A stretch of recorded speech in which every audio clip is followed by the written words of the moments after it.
Greetings everybody, my name is Tommy the Game Master and welcome to my channel. Well, today I'm going to be reviewing Sin and Punishment that was released originally on the N64, but we Americans have only played it on the Wii and now the Wii U Virtual Console. While the game had been planned to come out in America and most of it had even been localized, it was canned before the last touches to the localization could be finished. The voice acting had been done and pretty much complete. Can you guess what needed to be changed before it came out in America? It shouldn't be too hard to spot in these clips, because that is some impressive English font there. So impressive it almost looks like kanji.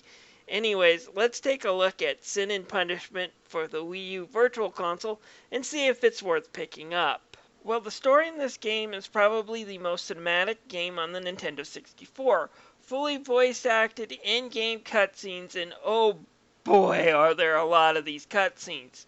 It makes Star Fox 64 amount of voice clips look small in comparison, and it almost feels like a game that would have come out late on the PS1 or even early on the PS2. That's really some work considering how that this is a cartridge-based game we're dealing with. So is the story any good? Unfortunately, not really.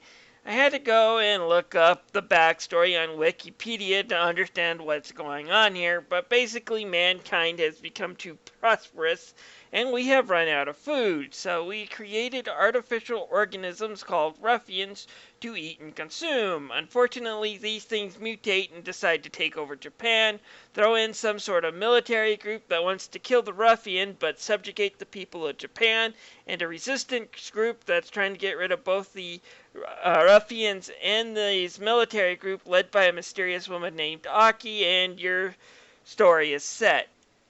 Yeah, the story starts off as you playing as a boy named Saki, a member of Aki's group. At the end of the first chapter, Saki becomes a giant monster due to having some sort of blood transfusion that Aki gave him.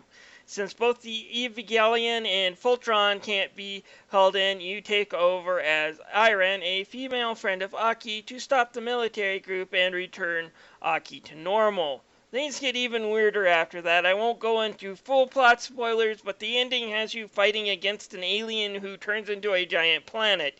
Yeah, it falls into the Japanese guano crazy scenario. I would give it more points if it didn't use the whole humans are bad for the environment and must be destroyed cliche that is found in pretty much every villain in almost every anime ever, it seems. Well, not good. It didn't take me long to realize why the story and cutscenes are there. Not necessarily to move along a narrative, but to give this game a break, because the action is intense and you do need a few minutes every once in a while just to pause and take a breather. So let's get to the gameplay segments, shall we? One of the things I like about playing this on the Wii U is not only does the rumble feature been restored to the controllers, but you can now also completely customize your controls, and oh boy, do I recommend doing that with this one. I suggest introverting the two control sticks right away. The original version used the C-pad to move the characters around and then the analog stick to move the cursor that shows you're firing. This is completely opposite of what most modern day shooters have, so inverting the controls will give you a feel of a more modern day game of this nature, and it feels good and it feels natural. Do this and this game controls just like a dream. Anyways, this is for the most part an on-rails run-and-gun game, and if you're thinking it's going to be simple and easy, you should know that it's made by Tresure, the same people who brought us the original Contra. Taking it easy isn't something they know how to do.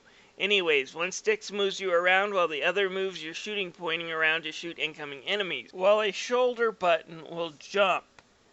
It sounds complicated, but again, if you customize the controls just right, it actually feels fresh and pretty good, and it's actually easy to get into. While shooting things will be the order of the day, there are boss fights where you're going to have to time your attacks. You see, if you press your shoot button really fast when an enemy is nearby you, you will pull out a sword and attack them for a more powerful attack. You can just send enemy projectiles back to them using this technique as well. And if you're going, well, I'll just play it safe by holding down the fire button and win the game that way, no, you're going to get your butt kicked. You see, there's a timer up there, and it's constantly counting down, and when it runs out, you quickly start to lose life, and then quickly die. So it does give you some incentive to learn boss patterns and when to attack with that sword to give them that maximum damage. Otherwise, you're going to run out of time long before the boss is dead and probably end up getting killed because of it. And the game is fairly hard. It does start off pretty easy, but towards the end of the game, it really ramps up the intensity and just the insane amount of action that is on screen. The good news is getting continues is easy. For every 100 enemies you kill, you will get a continue, and since there's just so much stuff always coming at you, getting 100 hits is actually really easy. So generally when I get a game over screen, I've actually earned 2 or 3 continues in the meantime, even if I had to repeat an area over and over again. So the game doesn't really penalize you too heavily for using a continue. As long as you are at least trying to progress, you're never sent back to the title screen. On the really bad side, the game is incredibly short. It only takes an hour to beat it once you get good at it. Getting good might take you 3 or 4 hours to complete it through the first time, but we're not talking about anything epic in length. That said, it has that old school blast to replay, and it gets better every time you play it. It's kind of like Contra in that sense. It's really super short, but it's super fun, and it's a game that you will find yourself coming back to and replaying it whenever you need a game to fill in short intervals of time. Graphically speaking, the game does run really smooth, and the environments look really great, and considering how fast this game is and just the amount of intense action, the fact that they are able to keep it looking so good is kind of incredible. On the bad side, though, let's talk about these character designs, because this is the game's biggest sin, and it's going to be our punishment looking at these characters. All these people look like they escaped from a zombie lab from a Resident Evil game, and these are the good guys. Yeah, I hear the Great Fairy from The Legend of Zelda hangs out with these guys whenever she needs to feel good about her looks.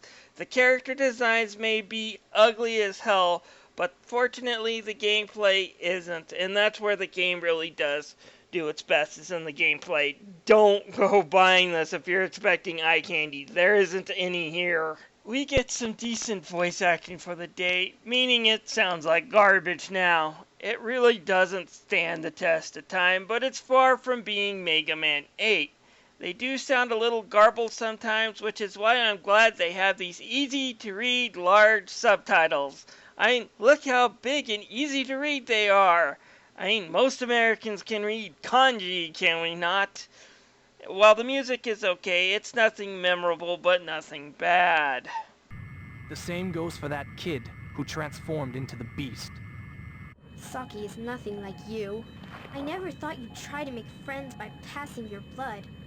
The game does have some flaws, especially in the looks and obvious unfinished translation, that I just have to poke fun of some of these flaws, but overall the gameplay really holds up just fine, and it's a real fun blast to play through once you're done customizing your controls to your liking. It's $12 on the Virtual Console, a little bit more expensive than the average N64 game, but it's fun enough for me to recommend it even at that price. Besides, think about it this way, if this did actually come out stateside at the end of the N64's life, I can only imagine what the price would be on the used market. I'm sure we're looking at either Mega Man Legends 2 prices at best or Shantae at worst. So $12 on the Virtual Console for this experience is definitely worth a pickup. Anyways, I'm Tommy the Game Master, thanking you for watching. Before you go, I would love to have you subscribe to my channel, be a member of my community, and I'll see you guys later.